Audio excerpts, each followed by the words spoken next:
Keep it healthy. Coming right up on Weekend at the Cottage. Welcome to Weekend at the Cottage. I'm Nick Manojlovic. Today it's like a 1-2 punch, delicious and healthy. We're doing our oven roasted bok choy. It is so fantastic. I know you're gonna love it.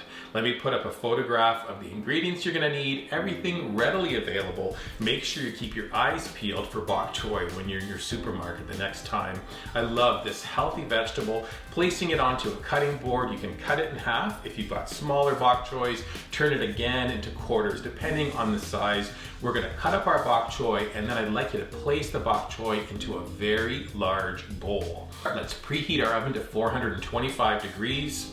Next step in the recipe is to create a marinade for the bok choy. I'm taking a 2-inch piece of fresh ginger. I'm gonna roughly chop it, 5 cloves of garlic, slice them, and then roughly chop these 2 ingredients, place them into a medium-sized bowl. Next, we add a 1/4 cup of extra virgin olive oil, 3 tablespoons of toasted sesame oil, 2 tablespoons of soy sauce, and then a 1/4 teaspoon of chili flakes. You can whisk or stir these ingredients together. Then we're gonna pour them over the bok choy, grab some tongs, and just toss lightly before we spill the bok choy onto a parchment-lined baking sheet. And you can just kind of spread them out so they're evenly distributed across the baking sheet. Now it's time to oven roast our bok choy. We're transferring to the oven.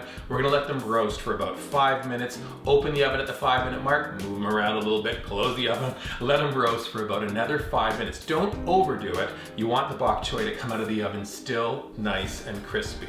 When you're ready to serve, you can do a sprinkle of salt and pepper if you'd like. Last thing, I love squeezing a bit of lemon across the top. It really brightens the flavor of this delicious dish. Looking for other delicious dishes? Why not head to Weekend at the Cottage. When you're visiting our website, please subscribe. Find this and other wonderful videos on our dedicated YouTube channel. You can subscribe to us there as well. And then finally, find us on one or more of your favorite social media platforms like Pinterest, Instagram, Facebook, and Twitter. Oven roasted bok choy is so awesome. It's a perfect side dish to your favorite main, or do like I'm doing tonight. A little bowl of steamed rice, some hot sauce, and a plate of bok choy for dinner. Sounds pretty healthy and amazing to me. Until next time, enjoy. We'll see you again. Delicious. Good.